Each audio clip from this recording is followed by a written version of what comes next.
Kasi siya naman ay meow, meow, meow. Hey! Oh, parang alam niyo na kung sino, di ba? Okay, again. Meow, meow, meow. Ayan. Meow, meow, meow, meow. Ganon.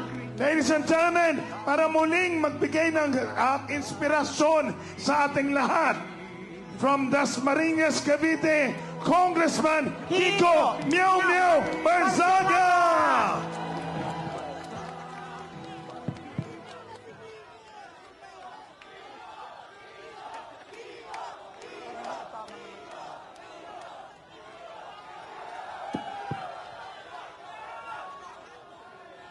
Meow meow! Naglaglagan na sa Malacanang. Si Zaldico, nilaglag na si Marcos at si Romualdez. Yung executive secretary, nilaglag na ni Marcos. Hindi na nila alam ang ginagawa nila. Pero alam naman natin, hindi talaga alam ni Marcos kung anong ginagawa niya, kaya ganito ang ekonomiya ng ating bansa.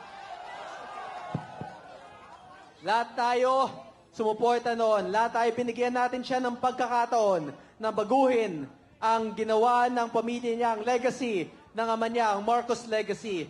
Pero sinayang niya lang. Yung Duterte family, binigyan siya ng pagkakataon, sinuportahan siya, binigyan siya ng tiwala, at pinakulong lang niya ang dating presidente na ginawa siyang president. He imprisoned the man who trusted him and the man who gave him the faith in leading the country.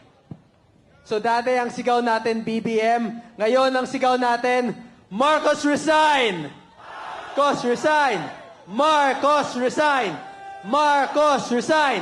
Kasi wala nang kinabukasan ang ating bansa sa pamamalakad ni President Bongbong Marcos. Mag-resign ka na. Ang dami mo nang ninakaw sa amin. Ang dami nyo nang ninakaw. Ang dami nang namatay. Nagpa-party-party ka lang. Na kumakain ka lang, natulog ka lang sa Malacanang habang binabaha at nagugutom ang iyong mga nasasakupan. Justisya para sa Pilipinas, BBM resign, Marcos resign! Marcos resign! Marcos resign! Thank you everyone and God bless. Ladies and gentlemen, Congressman Kiko Meow Meow Barzaga!